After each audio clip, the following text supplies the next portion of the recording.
Drive Podcast. All right, welcome back to another episode here at 189. 189. Wow, it's getting up there, dude. It's seriously getting up there. That's 1 away from 190. And that's 11 away from 200. Could you imagine? What are we going to do for 200? Probably do a podcast. That's a good idea. Yeah. Probably do that. This is your boy East Coast Trev, and I'm joined with my good buddy, Mr. Madman Marty. Ew. Oh, we're here. What a great podcast. Obviously we had Will Jimeno on after he just came back from Argentina because he absolutely killed it over there. Incredible. Always a blessing to have him on the podcast, whether it's his story from 9/11 or a hunting story, hunting with Will. Will is just a genuine great dude, man. Probably one of my faves. The best. Hands best. Down the best. Most positive, most outgoing. Some of the posts or all the posts almost every day he posts something on social media that just have a great day. Enjoy every day, you know? Yeah, I mean, when you're in that situation, you would too, man. Maybe not, but he does. Right. He's just a genuine good dude, man. Great outlook on life. Yeah. Oh, I cannot wait. Speaking of, dude, I'm looking forward to youth turkey season, bro. It's right around the corner. And, I was thinking about this. So we had done a Tales, at the beginning of the week. We recorded it today. But in podcast land, it comes out on Tuesday. 2 days ago from now. And we were talking with Josh Stubbs. If you guys missed it, you might want to go back and look at it. But I was sitting there, and he was telling his story about how he was in Florida, Osceola hunting, and then he went to Alabama, Mississippi, so on and so forth. Dude, this is the first year in 3 years that I didn't early season turkey hunt somewhere other than Connecticut. Like, normally I've gone to Virginia, Maryland, and that's it. Yeah, and then I think you did Virginia twice. Virginia, Maryland. Yeah, because I've done 2 years in Virginia, and then last year I did Maryland. And then you come back to Connecticut, youth hunt, and then regular season hunt. So this is the first year that genuinely, I might be going to Maryland to hunt, but only for a couple of days. And then back home, but I don't know if I'm even going to go and do that yet. And then turkey hunting, And things are starting to fire up here. Dude, it's like, I don't know. It's just, I don't know. For me, this is the calm before the storm. Because I've been out locating here, a couple nights a week, just trying to find birds. But pretty soon here, like this next week, it's going to be a daily occurrence for sure. Yeah, as always. And the thing, one of the things I'm looking forward to for turkey season, and I'm going to do something a little bit different than I've ever done before, is I haven't done all that much preseason scouting, which I will start to scout a little bit. Got youth hunt on Saturday. We're taking out Steve Carpenter and his son for youth with Matt Weddish, and I'll scout with him. We had talked about it today about going out tomorrow and just trying to find that bird for Saturday morning, which is fine. But one of the things that I'm going to do is I'm literally going to get on the e-bike and literally just run roads in public land and cover as much possible ground as I possibly can on the e-bike. And I'm looking forward to it. It's something a little bit different, getting out there and just finding birds in a different place than normal. And I'm thinking like, I'm driving down the road and I'm thinking about all these places that I want to go in with the e-bike and just wreak havoc on them. Because, the years of doing that, I'm doing the same thing virtually, right? But I'm just doing it on my foot. And then to do it on the e-bike would be kind of cool, I think. Actually, I don't know. It depends if the parts come in because the Master Link broke today when I was riding the e-bike. And I don't know if you know much about e-bikes because I don't. But when the chain breaks, you can't do anything. I had to push the bike home. I was so pissed. Sounds like you need to get back in the gym. The e-bike would be sweet, man. I don't have one, so you can tell me how that goes. Yeah, well, Matt had killed one on the e-bike. I know we were talking about that last week when we were up at Steward of the Land. I was talking about his e-bike kill, self-filmed. Pretty cool. Something different.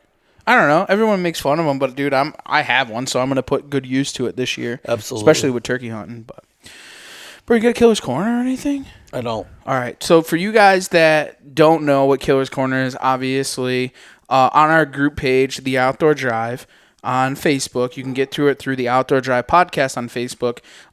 If you enter your kill in, then you can be recognized here on the Outdoor Drive. And we shout you guys out. With turkey season right around the corner, now's the time to be posting these pictures up. Once you post up your report and your picture, then you get congratulations from here on the podcast. So make sure to get on over to our group and kind of do those things. And you know what, while we're on the topic and the subject, YouTube, like, subscribe, notifications, very important, and get on all of our social media to kind of pay attention to what's going on. Also, me and Martik have been working on doing merchandise because everyone keeps asking us about this. So we're trying to solidify this. What we're trying to do and why this has taken so long is because we, as small business owners that we want to work with small business owners that are local. So we're waiting to work with somebody here in Connecticut that's a small business to run our Shopify account and print for us. So that's what's taking so long, because we like to keep it small business, because we are small business owners, keep it local, very important to us. So that's what we're waiting on, and we'll get that all solidified so that you guys can then order that. I do have some hats too. Just reach out to us.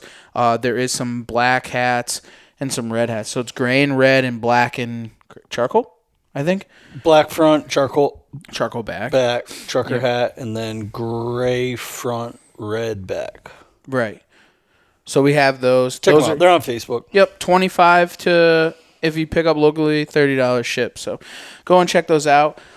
First and foremost, we are presented by HuntworthGear.com, which is Huntworth, the best gear in the business, in my opinion.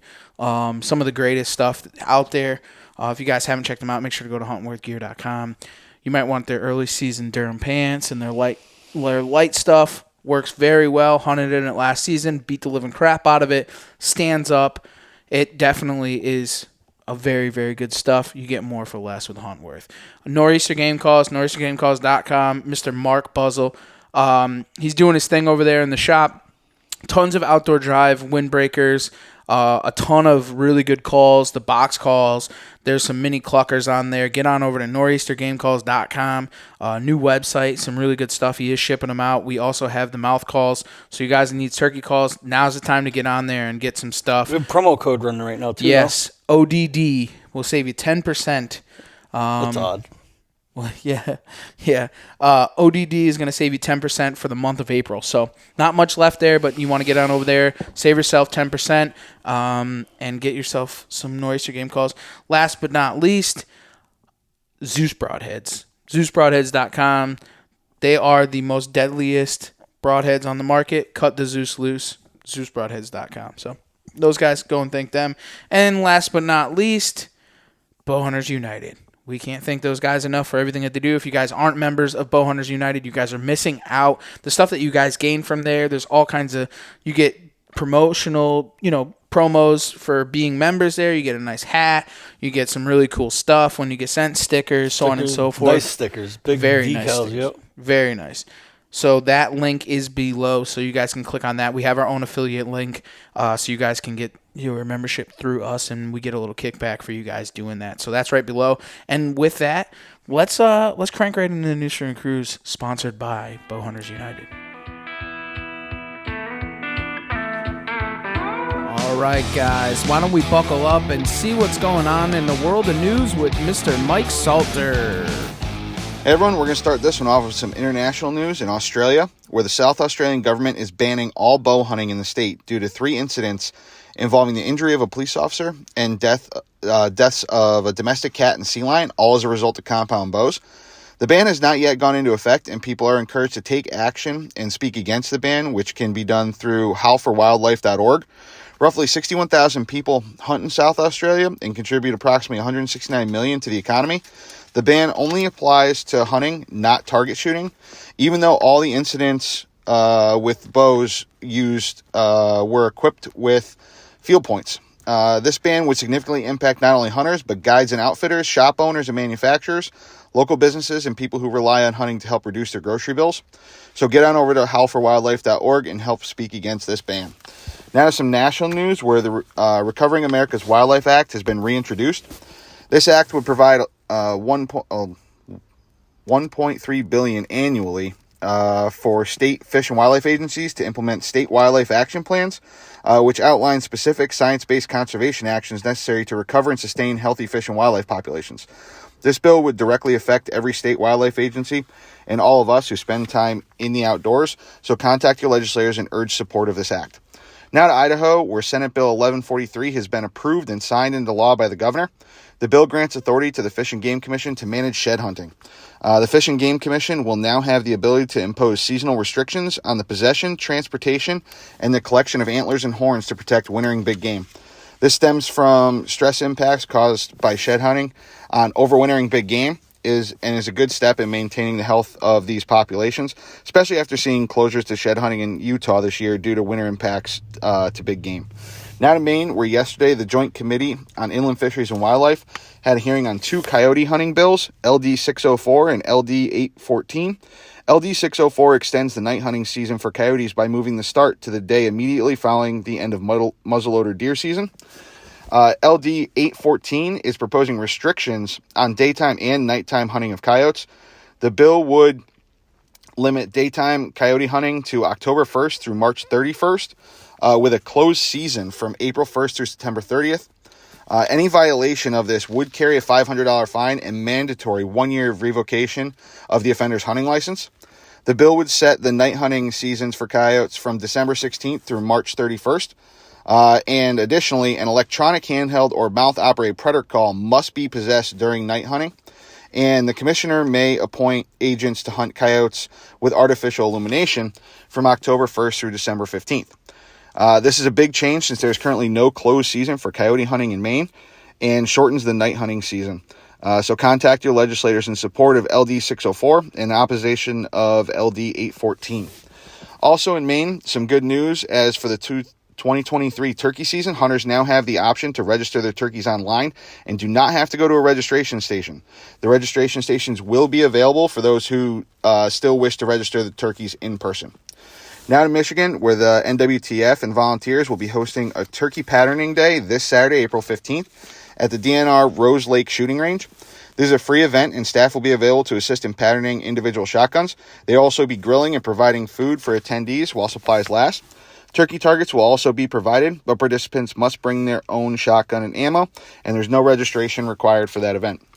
Lastly, to Utah, where for the 5th consecutive year, the Division of Wildlife Resources is recommending a decrease in the number of general season deer hunting permits. The proposal includes a decrease of 4,800 permits in northern Utah, which is a 20% decrease from last year, an increase of 600 permits in central Utah, which is a 4% increase, a decrease of 1,000 permits in northeastern Utah, which is an 11% decrease, an increase of 3,275 permits in southeastern Utah, which is a 28% increase, and an increase of 450 permits in southeastern Utah, which is a 3.5% increase. Other proposed changes include a slight increase in the public draw bull elk permits, a ban on attaching electronics in essentially any type of hunting weapon, prohibiting the use of cell phones or two-way radios to aid in stalking an animal, and prohibiting the use of visual enhancing technology, including drones, aerial imaging, electronically amplified calls, or night vision devices to locate big game or protected wildlife. The DWR is looking for public feedback on these proposals. Meetings will be held around the state where you can provide in-person comments or comments online prior to the meetings. And the presentations can also be seen on the DWR's YouTube channel. And comments can be submitted through forms directly on DWR's website. So with that, as always, if you have any news to send along, it'd be greatly appreciated. Reach out to me at Mike Salter on Facebook or bearded_bowhunter21 on Instagram. And with that, enjoy the rest of your ride. Thank you, guys. Bowhunters United, and thank you, Mike, for constantly keeping up on the news and great stuff going on, dude. Absolutely. We appreciate you there, Mike. Well, man, is it time to kick back and let Will take over because he does a very good job on it. He's a professional, man. You just give him the wheel, and Will just takes it. You know, it's funny. And I'll talk about this real quick before we kick this thing into overdrive. But you know, when you get on a podcast with Will, right, and prenup on this whole thing, we're talking on the phone, and I'm like, Will, you good? He goes, yep, no problem. So you hit record, and you say, oh, introduce yourself, blah, blah, blah, blah. And then he just takes the wheel, dude. You don't have to do nothing. Yeah, he's a professional. Professional talksman. Dude, one of the best, one of my favorite. Can't wait to have him here for turkey hunting. We're gonna get him his turkey bird, his Connecticut turkey. Turkey bird? This turkey bird. Turkey bird. Love me some turkey birds. So let's let Will take over the mic and let's get this thing underway. Send it on over there. All right, we're back on the phone with Will Jimeno. How are you, Will? Good, guys. Thanks for having me back on the podcast. Hey, thanks for joining us. We always love having you on the podcast, Will. No, thanks, man. Why don't we take this thing? We'll turn this key. Let's get this thing underway. Why don't you tell everybody who you are, where you're from, and a little bit about what you do? Oh, all right. My name is Will Jimeno. I'm a retired Port Authority police detective with the Port Authority Police of New York, New Jersey. I was an injured officer on September 11th, and ever since then, I've been blessed to be able to be home with my family, raise my girls, so we're now adults, and also just enjoy the outdoors that I love. My wife got me to bow hunting, and until today she regrets it because I went full blown out with it. But that's what I do today. Is I spend a lot of time with my family, a lot of time in the outdoors, and trying to just be a positive role model to people within the United States to love this country and to enjoy our American traditions. Hunting one of them. So that's what pretty much wraps up Will Jimeno. Yeah. Well, you just got back from Argentina on an amazing hunt, man. And that's why we have you back on the podcast to kind of talk hunting and kind of what you went through over there and how the hunting was and so on and so forth, man. So if you want to take us right through it from the start, love to hear about it. Yeah, man. Yeah, absolutely. And this is 3 years in the making. I mean, I had been reached an outfitter from Argentina and what's called La Pampa, which is about 2 hours from the town of Santa Rosa. So you fly into Buenos Aires, and then from Buenos Aires, you take another flight that takes you into Santa Rosa, and then the outfitter picks you up and takes you out about 2 hours out. But his name is Martin Sonson. He reached out to me in 2019, and he just kept up with me on social media. I'm always posting things about hunting. And he said, hey, have you ever thought about coming to Argentina? I said, well, no, but, I've always thought about hunting red stags. And, of course, we all know that, going to New Zealand is a pricey trip. New Zealand is just very expensive for most people. But Argentina is a great choice because they have awesome hunting. They have red stags, and it's affordable. So he reached out to me. We kind of talked about things. I put a group together.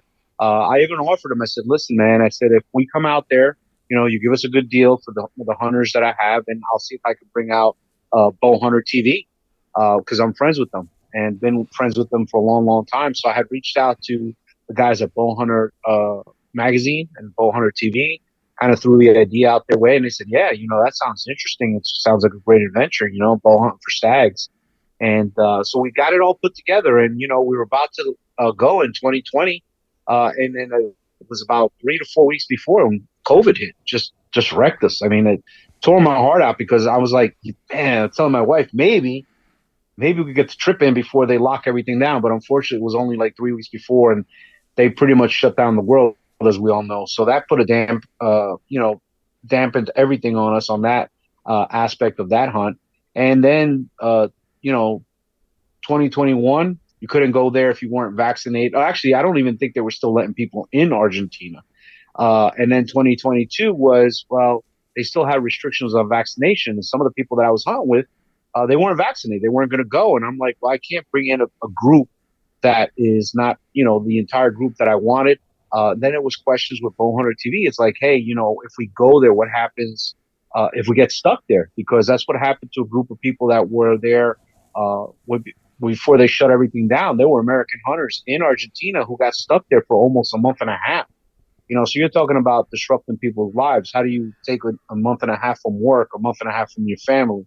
So there was a lot of questions. So, the next 2 years, we were just kind of waiting for the world to come back to normal. Finally, this year looked like it was going to be back to normal. There was no restrictions on vaccination. There was no threat of any disease again, as we've been going through the last couple of years. And it just looked like a green light. So I got a hold of everybody who was initially going. I got a hold of Bowhunter TV, and everybody was on board. So it's something that was a challenge for me because I was organizing everything. So I felt like a travel agent. So the way I can tell people is trying to get 10 people together on a trip is like herding cats, right? I mean, I can't even get my wife and two girls to agree where to go out to dinner. Now I'm getting 10 people together. So it was crazy. So between having to organize air flights, making sure everybody's passports were updated, making sure I answered everybody's questions on what the prices were for hunting, the gear, the weather. It was exhausting. I got to tell you, of course, in retrospect, it was worthwhile because it was such a great trip. But finally got everything put together. And I just remember I was flying out with a buddy of mine, Paul Userich, who just retired as a Port Authority cop. And we got to Kennedy Airport. It was going to be a long flight. I was flying in American Airlines. It was going to be just under an 11-hour flight to Buenos Aires. And I recommend to everybody, save up your pennies if you want to go to Argentina. And yeah, of course, if you can't afford flying coach, but I would try to fly premium economy. It's not first class, but it's as close as you can get and it's comfortable. And I really recommend that to everybody. And again, Argentina is a very affordable hunt for anybody that's looking to go chasing any of the critters they have there, whether it be with a rifle or a bow. It's affordable. It's something that is that your dream can come true. And so we got on the plane. Actually, at JFK, ended up meeting a buddy of mine, Charlie Falk from Tennessee. He flew up from Tennessee, met us at JFK. So three of us were on the plane. And it was a smooth flight. It was a red eye. We got into Argentina the next day. We left March 21st and got in on a Tuesday night and got in there March 22nd, Wednesday. Got through customs really easily. No problems, especially since we're going with archery equipment, which I highly recommend because to get any type of firearm into Argentina, I already had talked to a previous hunter that went the week before, and he took his own rifle. He was in customs for 5 hours. So a lot of the outfitters, what they offer you out there is you can rent their firearms. You can go in, you can sight them. They have all the different calibers. I highly recommend that to anybody going there. I know that we're all kind of like, hey, I love my gun, I love my scope, I'm comfortable with it, but it's a hassle. Argentina Customs will hold you there. He had told me that he was in there for 5 hours, and then he was talking to some other guys, Americans that came in from Texas with their guns. They had been waiting 8 hours. So for us with archery equipment, we went right through, no problem. So went through customs.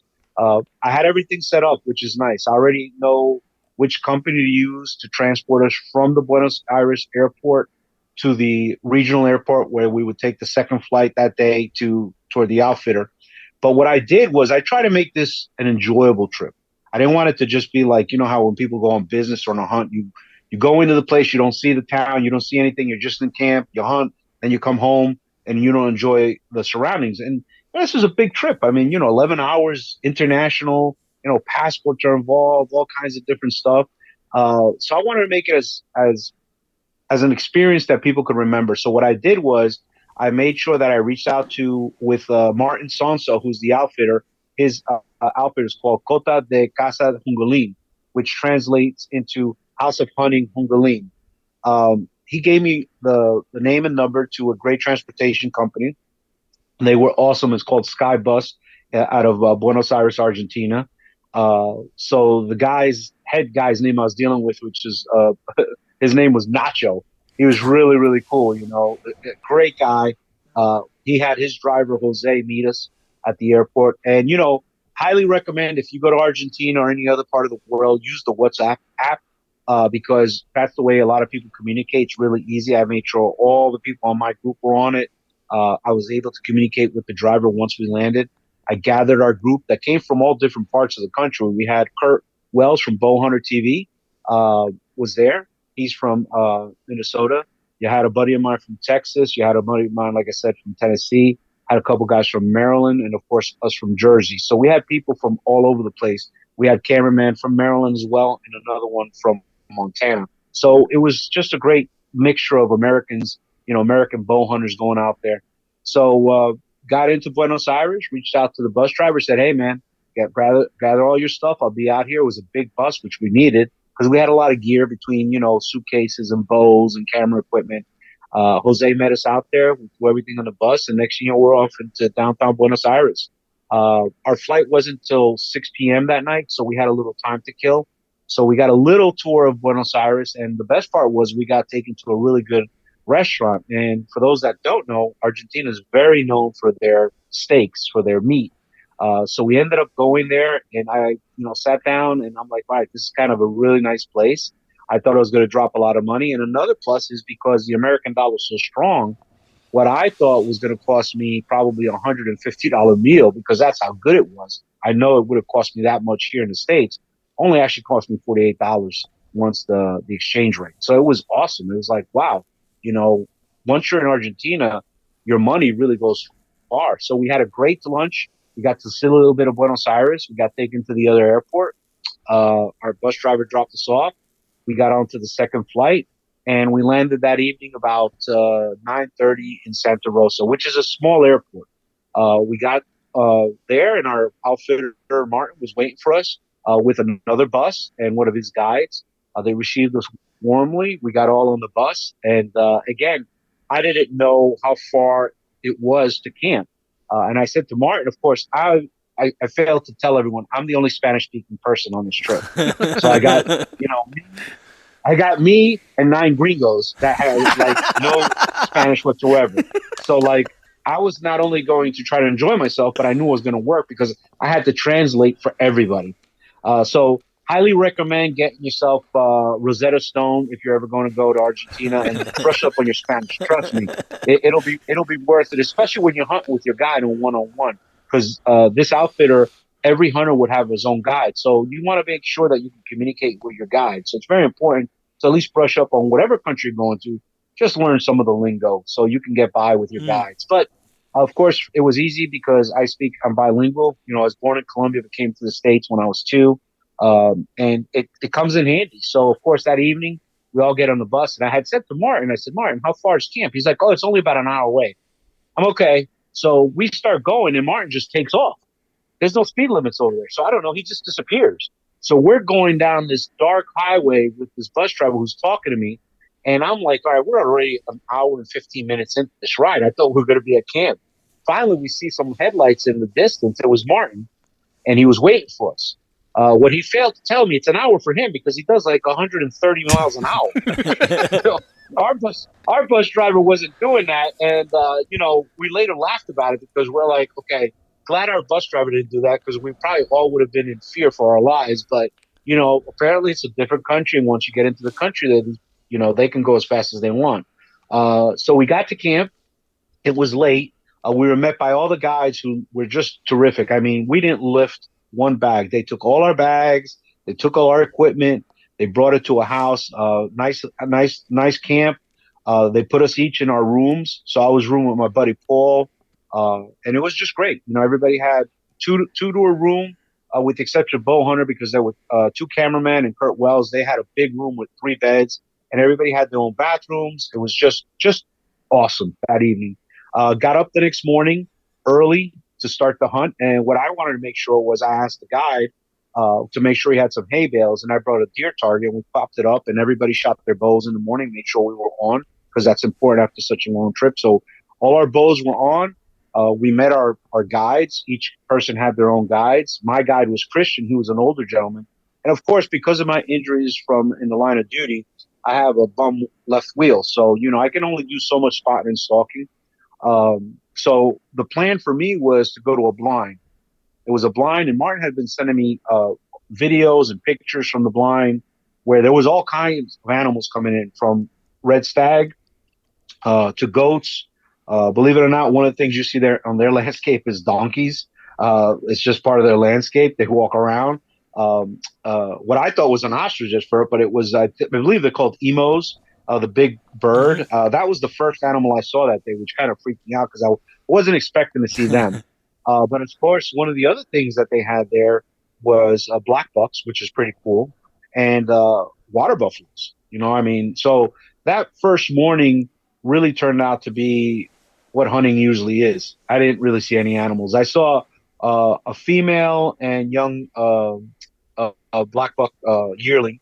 And it was the first time I've ever been around any type of that type of creature like that. So they were very quick. They bounced very high, but we didn't really see anything that morning. So we went back to camp, and it was exciting because with so many, we had 7 hunters and 2 cameramen. So just anticipation of listening to everybody's stories. And guys were coming in with stories. Hey, man, we were getting close. This stag was doing this. The roar was on, so they were hearing roaring going on.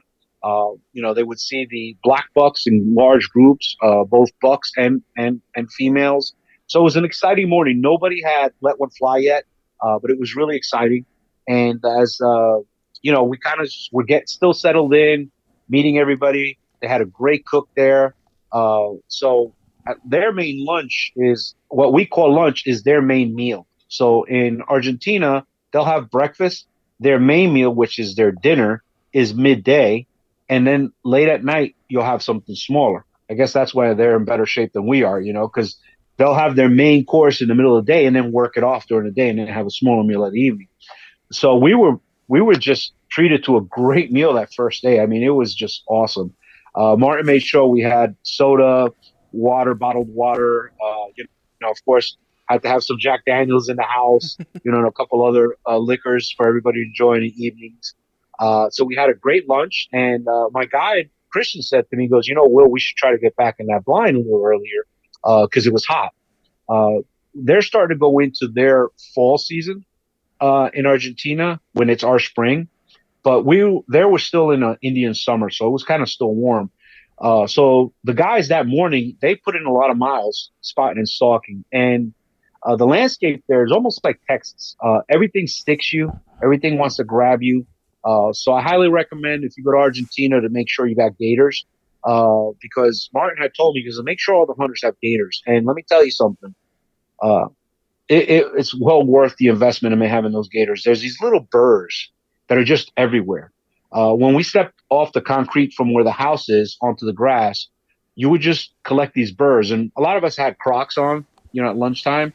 You would come back and lift your Croc up, and it was just 100 of these burrs, and they hurt. So we knew right away, okay, when you're walking off off the concrete, try not to bring that stuff back in your room because it'll stick you. And of course, during the week, a couple guys brought a couple back and stepped on them barefooted, and that's not a great feeling. So it was just another learning lesson of being in Argentina. So that afternoon, we started heading back out, and I jumped in the truck. They were going to drive me to where this water hole was.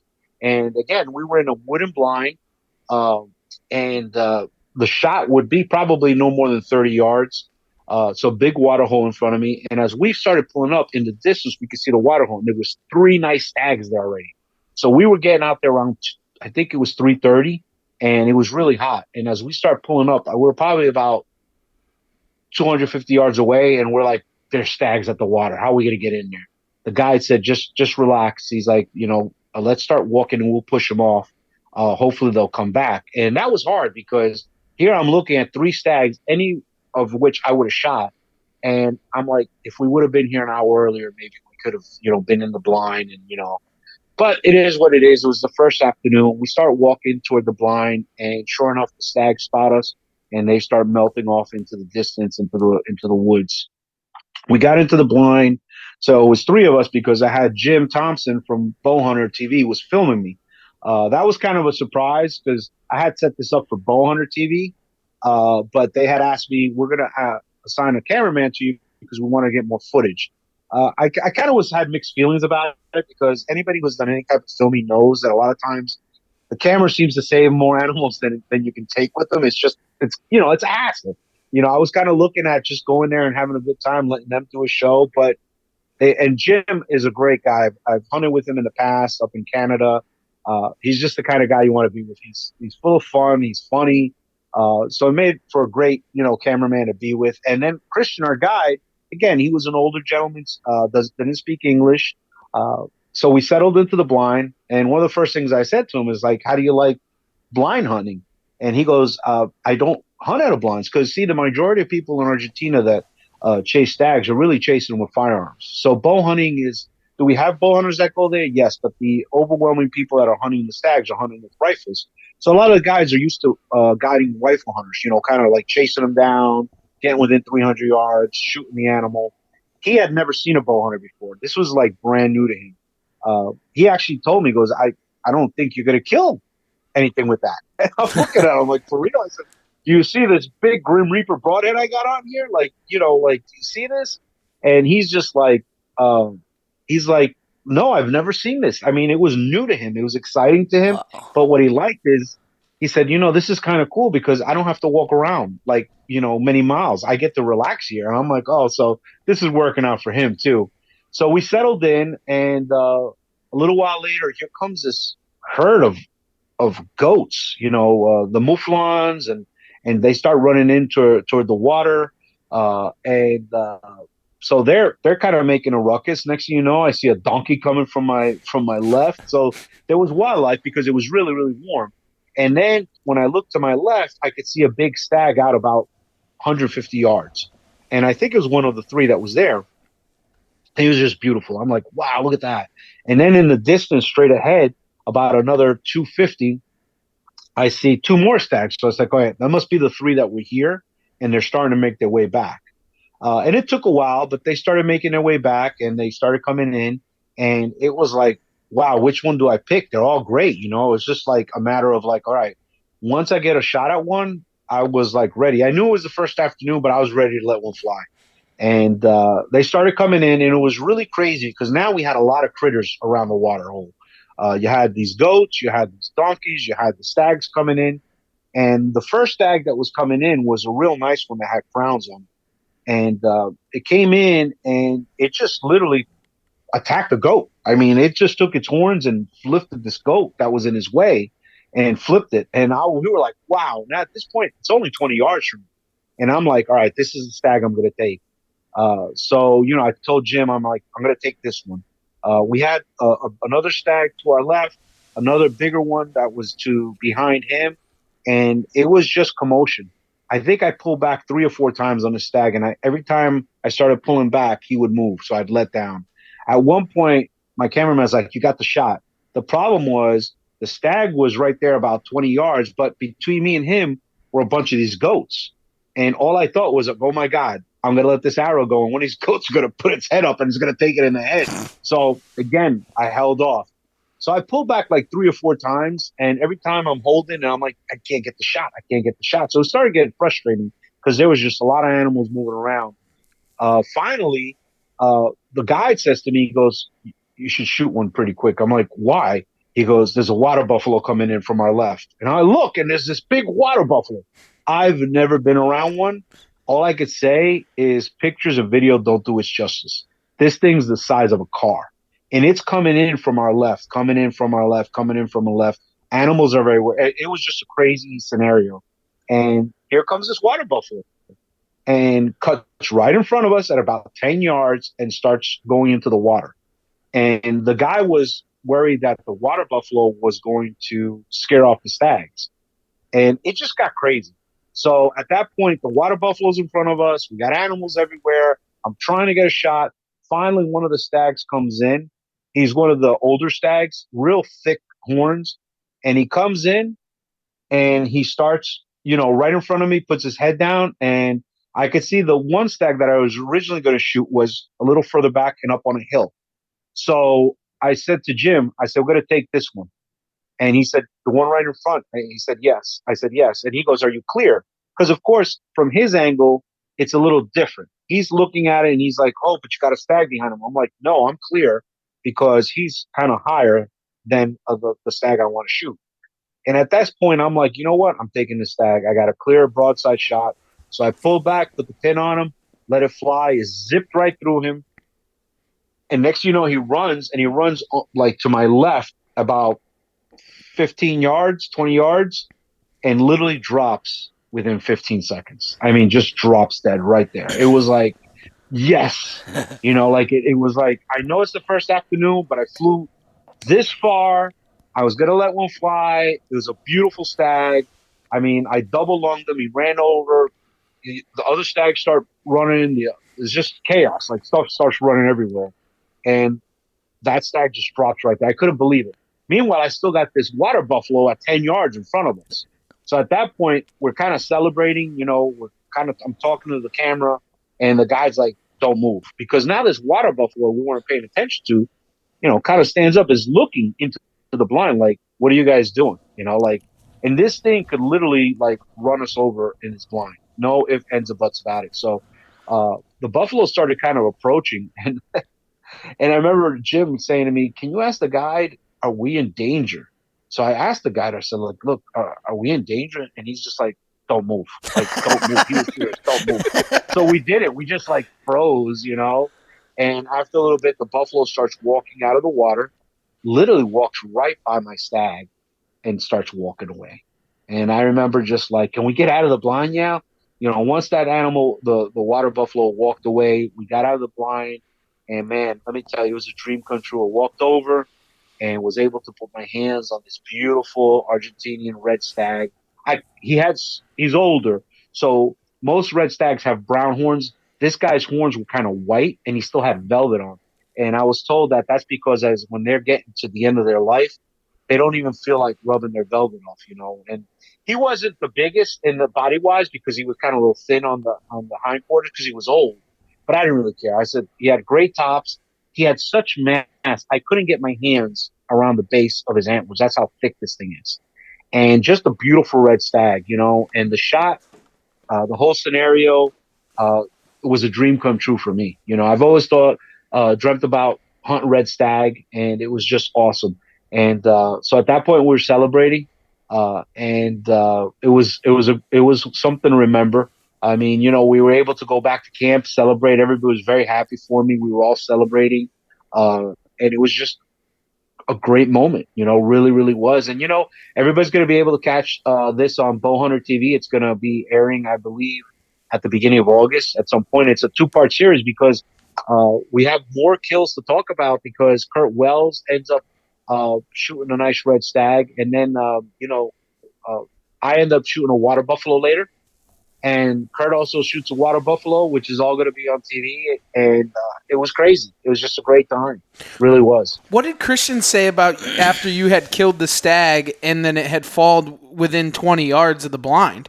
Because he obviously had never seen anything like this, right? Well, that's a great question because I looked at him, and after I shot the stag and it dropped, you know, of course, I was celebrating, and I looked at him, and he literally had his mouth open. So I said, "What do you think?" I said, "What do you think?" And he goes, "I can't believe that happened." And he literally told me, he goes, "I didn't think you were going to be able to kill anything with that bow and arrow." And I'm like, "Well, now you see the power of a bow and arrow and how quickly it works." He was just amazed. He really was impressed with it. He was so impressed with it that the next day, people from around the neighboring camps, or I should say the landowners, came, and I was shooting with Kurt Wells after the morning hunt, making sure our bows were on, getting ready for the buffaloes. And they just wanted to come and see our bows. They wanted to see what kind of bows we had. How do they operate? They had so many questions. Like I said, I felt like we were ambassadors for bow hunters, you know, trying to explain to people the effectiveness of a bow, how it works, how a challenge it is. And, you know, that's one thing that was the common denominator. All the guides had never really hunted with bow hunters, and they were just so impressed with everybody in camp because everybody in camp had a great week. Everybody took a nice stag. You know, and the nice thing about Martin's place is if you go with the bow and you're having a hard time spotting and stalking, because it is challenging. You know, most of the shots were about 40 to 50 yards, to be honest with you. Mine was 20 because I was at a water hole. Everybody else's stag were out there to 50-yard shots. One of my buddies couldn't get close in, so he switched over the rifle, and he took a beautiful stag that way. The next morning, I had to help Kurt Wells because he did put a shot on a nice stag that evening, the same evening that I shot mine. But unfortunately, he shot a little back.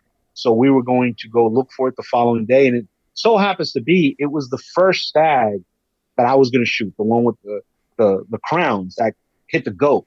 He ended up catching him later out in the field and stuck him. But we had to let it lay overnight. So the next morning we went out, and I actually was just going to go help him recover. And Kurt made a good point that I think was a learning lesson for me. You know, was he looked at me, he's like, "Where's your bow?"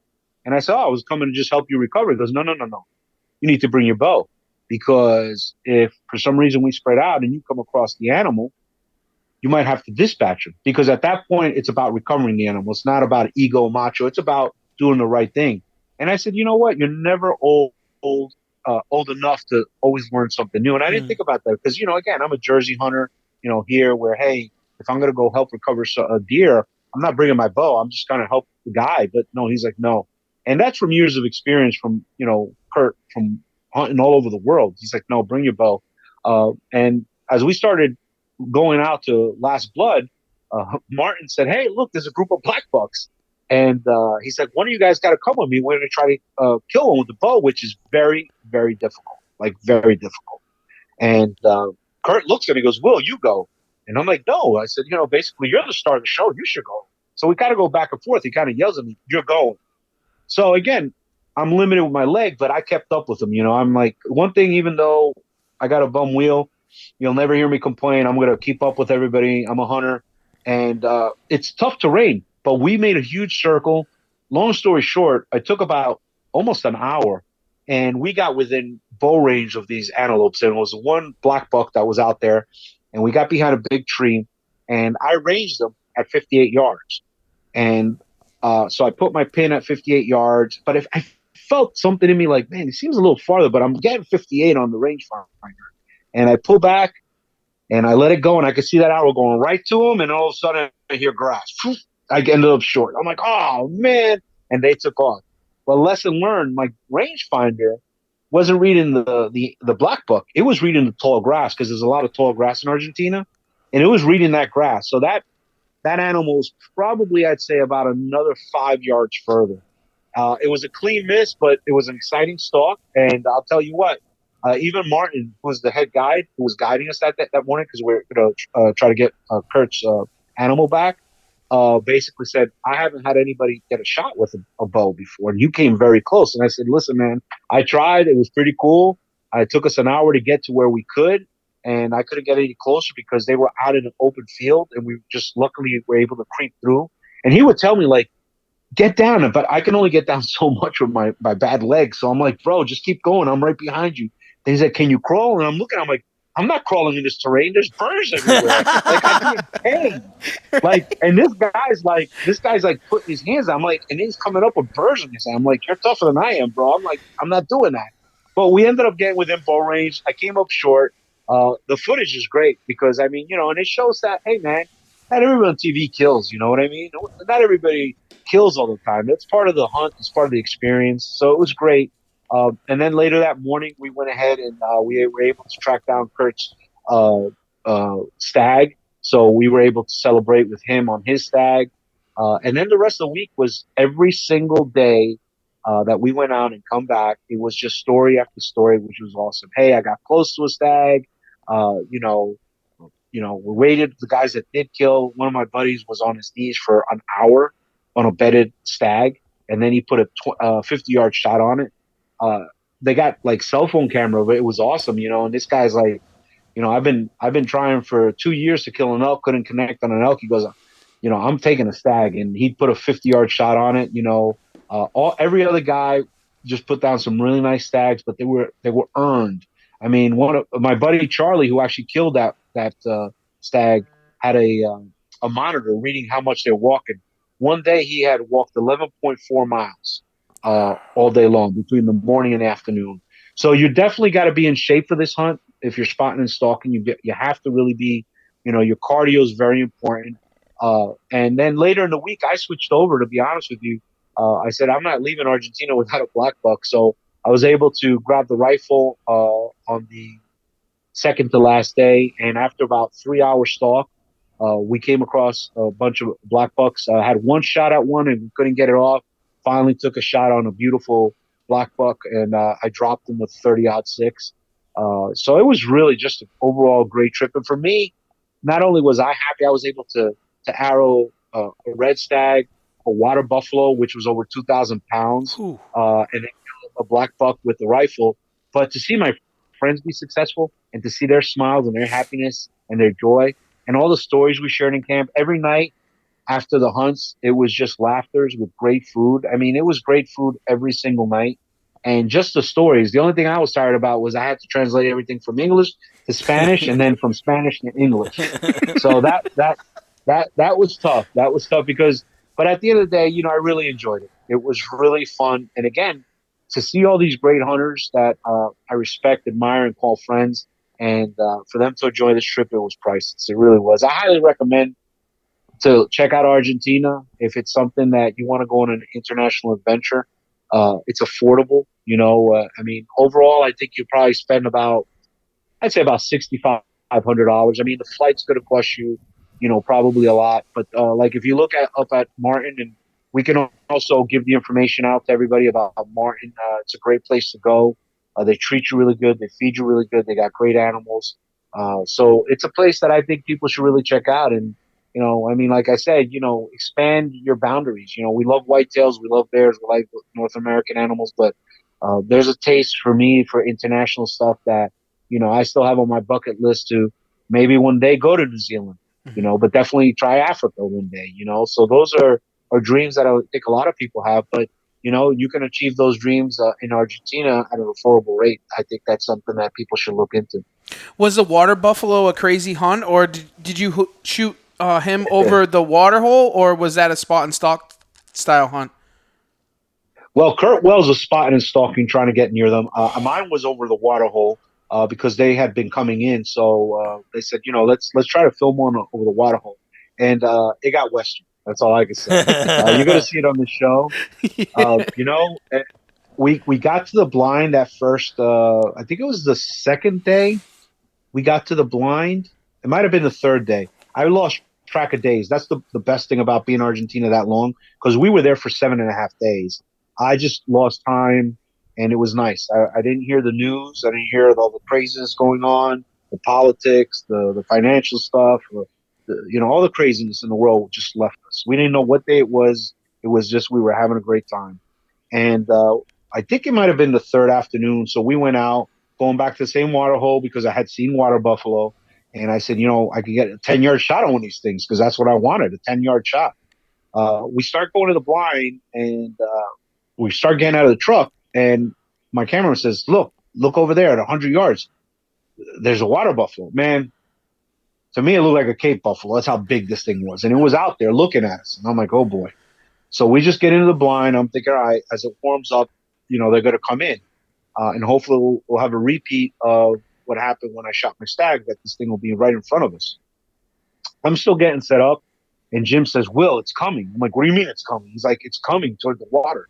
And here's this monstrous, water buffalo. Now, again, I'm not educated on them. And I really was overwhelmed with their body size. So I would never looked at their bosses. So I started realizing that the first water buffalo when I shot my stag was a younger water buffalo. His horns weren't looping around. They would just come out to his ears and didn't curl. So you start realizing that the bigger water buffaloes are going to have bosses that come out and then curl. So this one was a big one. He started coming in, and I don't know, he saw something at the blind. He sensed something, and this wasn't just going to give me a gimme shot. He actually skirted us, and he walked around at 30 yards, and I knew better. With my gear that I had, I knew that this was a large animal. I needed to be able to put a heart shot on it and get away from the big ribs. And I mean, their hide is so thick. Mm-hmm. We were talking about this with Kurt because he's hunted him before in the past, I believe down in Australia. So he said, you got to put a well-placed shot on these things, and you really got to try to keep away from their ribs. You want to go lower because they're like tanks. So he skirted us, and now we're in the blind, and we're sitting there for a couple hours later. And you would think an animal this large, you would hear it coming, right? So I'm sitting there, and I'm looking at Jim, and I'm looking out the window where Jim is, my cameraman, who's now to my right, because I'm a right-handed shooter. So he's to my right. And all of a sudden, I'm looking at him, and out the window, I see big bosses. And I'm like, there's a water buffalo right there. And, as soon as he turned the camera, I think that water buffalo made us. And he looked into the blind. He was at my 2 o'clock position. Even if I wanted to shoot, I couldn't shoot because Jim was in the way. And he just stared at us. And he went to the water a little bit, then he backed off like he knew something was up. And he turned and he started walking away. And I'm like, you kidding me? There goes chance number 2. And he's walking away. And when I tell you this thing, as it walks, it kicks up dust off its back. I mean, it's just such a large animal. And he starts walking away. And my view from that blind, when I looked out, I mean, it looked like Africa to me. That's the terrain it looked like too. It could be Australia or Africa. It's just, And the buffalo's just walking. Now he's out there like 300 yards. He's walking away. It still looks like a bus out there at 300 yards. And he walks away. And, now it's starting to get a little later in the day and sun's starting to come down. At one point, we did have a black buck female doe come in, and they're tough. I mean, she got to about 35 yards, looked right in that blind, and kind of knew we were there and bounced away. It's almost like, see you later, suckers. Like, their eyesight is incredible. So I was thinking, man, if we can get a shot at a black buck doe, I'll take it, but not even close. They don't come into the water near the blinds unless it's at night. The guy told me, he's like, for them to come in during the day, it's very difficult. They're just tough animals. So we just kind of sit back, relax. We saw some other critters walking around. Again, those emus came by, which is pretty crazy to see them. They're such a big bird. And then all of a sudden, the guide taps me on my shoulder, goes, "Look to your 11 o'clock out in the distance." And I see this big water buffalo coming. You could just see his bosses are big. He's coming. It was just a beautiful scene. The sun was starting to come down. He's coming in and again, as they walk, they kick up a lot of dust off their backs, and it's coming with the sun shining on him. It was just a beautiful sight. He's coming in, comes to the other side of the water hole, which is about 25 yards, and he comes in, he's quartering to me, so there's no shot. And he's looking at us, and he starts to drink, and I was hoping he's going to go into the water so I can get like a 10, 15-yard shot broadside. No dice. So he drinks, and he starts walking broadside now to us, but he turns, and he goes slightly up away from us. Now he's quartering away, and he stops. And I look at Jim. I'm like, this is the shot. So I pull back, put the pin on him. I let it fly, and I saw my Lululemon go right at him and connect with him, and he took off. But the only thing is, at that moment, I felt, Will, I think you're a little low. And he runs out, and he's out there about 40 yards. We could see him. I can't see where I hit him, but I said, I think I'm a little low. The guy's like, no, you got him. So, of course, I'm like, I hope he's right, but he's standing out there. And he's just standing, and he's standing. We're watching. Then all of a sudden, I can see his back of his hindquarters start to sway. And I'm like, yeah, I got him, The only problem is he's still standing. And this is going on for, I'd probably say, about an hour. He's standing out there. He's not moving. So at that one point, I'm like, I should go out there and try to stalk up and put another arrow in him. The guy's like, they're very dangerous. They can turn and charge on us, and there's nothing between you and him. And again, I got a bum wheel. I'm like, oh, man. So I'm kind of like contemplating what to do. So now the buffalo starts walking away. So at this point, I'm like, I got to get out and see. So I told the guy, I said, if we get out and go behind to our right, I can glass him. So we did. We got out to our right, and I could see him, and I could see my arrow in him. And it's in there really good, and I could see blood coming at him. So I'm like, all right. I stuck him, but the only problem now is he's out in the open. He actually saw us, and he turns. What these buffaloes do is when they see something, they don't run away from you. They turn and face you like, hey, what's up, So he saw us, and we were now easily 180 yards away, but I'm glassing him. I could see the arrow, and I said, look, I'm low. I said, let's see what happens here. But he ended up walking on, and he bedded down. And I said, all right, that's good. So we kind of gathered ourselves.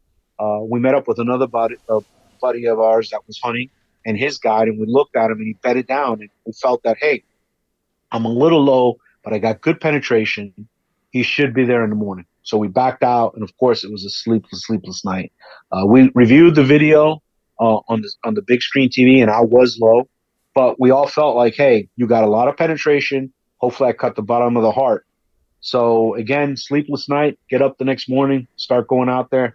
Buffalo's not there. Like, oh my God. Oh. So we pick up the blood trail.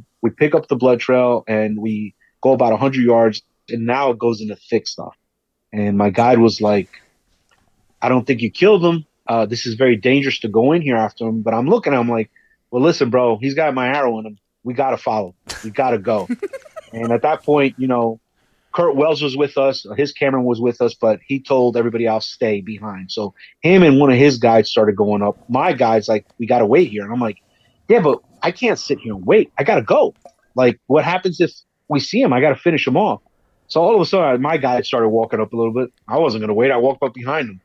Long story short, we spotted the buffalo, and we were behind him. And at one point, I don't know why, the guide made a loop to the left because I guess he wanted to try to get in front of him.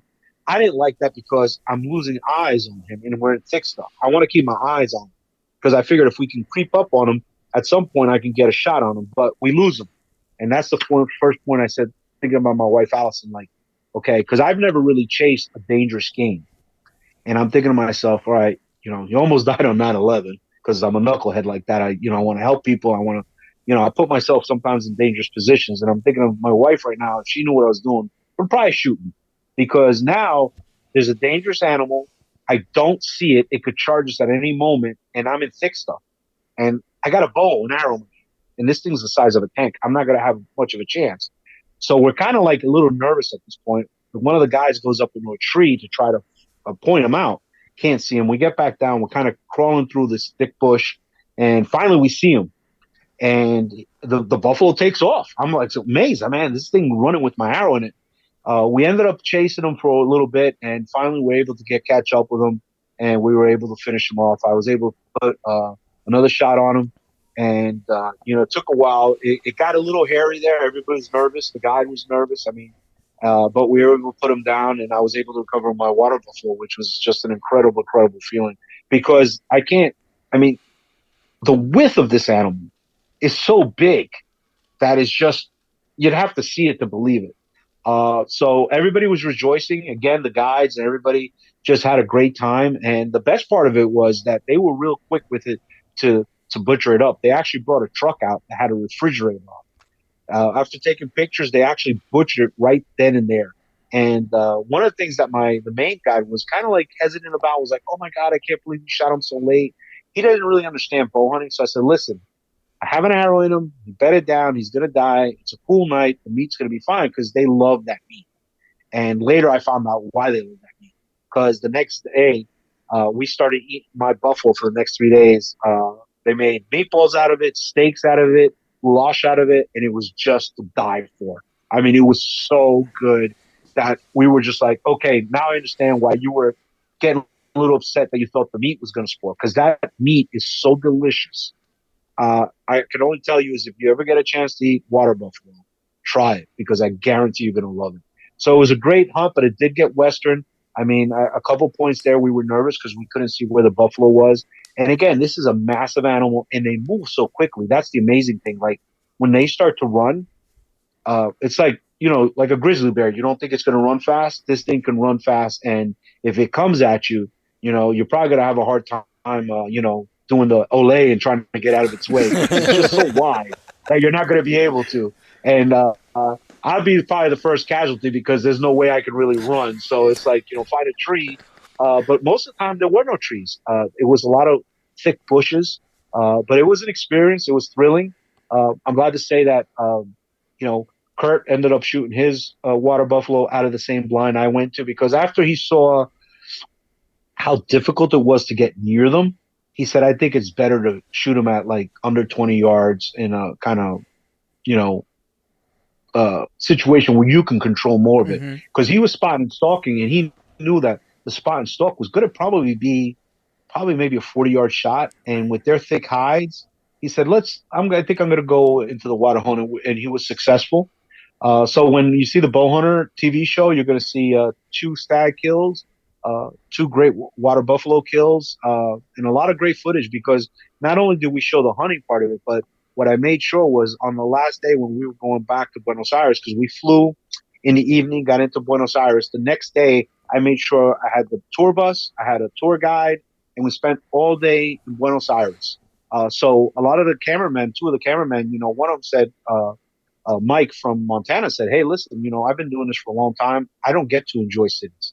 This was the first time he was going to be able to see the sights, have some food, meet the people. You'll see on Bowhunter, I think they got footage of me doing a tango with some street performer, which is funny because they put this hat on me in a very small jacket. I'm like, oh my God, that guy, small jacket, but we had a great, great time. It was an experience of a lifetime.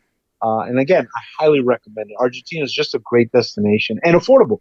Again, once you're there, the American dollar is king. You're just like, wow, okay, I'm at a real fancy place, but I'm only paying like $50. So it was awesome. Really great time. It sounds like an amazing trip. And one of the things that I kind of take away from it, you don't hear a lot of them eating of the game. Like I know like Africa and stuff, they eat some of it, but it goes to the tribesmen. So to hear about the water buffalo being such a great table fare of an animal, was the other animals that you guys took, like the black buck and the stag, also great table fare? Yeah, the stag was delicious. So the meat, you were not able to, of course, as most people know, you cannot bring any meats from anywhere into the United States. So we don't get to bring that meat back, which is a sin because it's delicious. But all the guides and the local friends of theirs, they all eat that. I mean, my guy told me, he goes, basically, your stag is mine. I get to take that food to my family. And he lives in Santa Rosa, so he's 2 hours away. So he's like, my hunters, I get their animals, and we don't go to the supermarket when it's hunting season here. We live off the animals that are taken. So that was a really great feeling that you knew that none of the meat was going to waste. We were actually eating it in camp. The stag was delicious. The water buffalo was delicious. We didn't get a chance to eat the black buck. I know they tell me they're kind of like turkeys, right? They're tough because they're always moving. They're always moving. They like the back straps. They didn't really elaborate more on that, but they do eat the back straps on them. Mm-hmm. And nothing goes to waste. The hides, the heads. So, of course, we're going to be bringing back our heads to get mounted. My water buffalo, my wife would kill me if I mounted that. So I'm doing a euro on it, but it's heavy. I mean, I can't even tell you lifting the head of the water buffalo. It was really heavy. You had to like work out to lift this thing up. So it was just overall just a great trip and one that I'll always remember. And you know what? I plan to probably in the future go back, get another group of guys and go back because that's how good of an experience it was. That's awesome. That's absolutely amazing. The trip sounds absolutely incredible. Probably one of the, you hear of all these trips from different places, and that just sounds like Yeah. it's incredible. Is there other animals to be taken there also, or are those the three, prime ones? No, they also have fallow. They have access deer. They have fallow deer.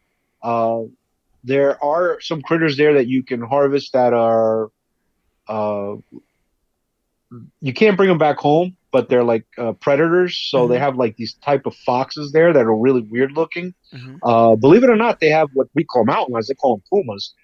They're not huntable there, but they are there, which is Mm-hmm. crazy. If you were to see one. So those are the main animals. Of course, there's a lot of wing shooting if you wanted to go to Yeah. Argentina for that. I'm a fur chaser, so I'm going after the fur. But I'm trying to think. They also have hogs. They got these really big hogs with big cutters on them. They mostly hunt them at night. I mean, if we had one to come in the water hole, we would have tried for one.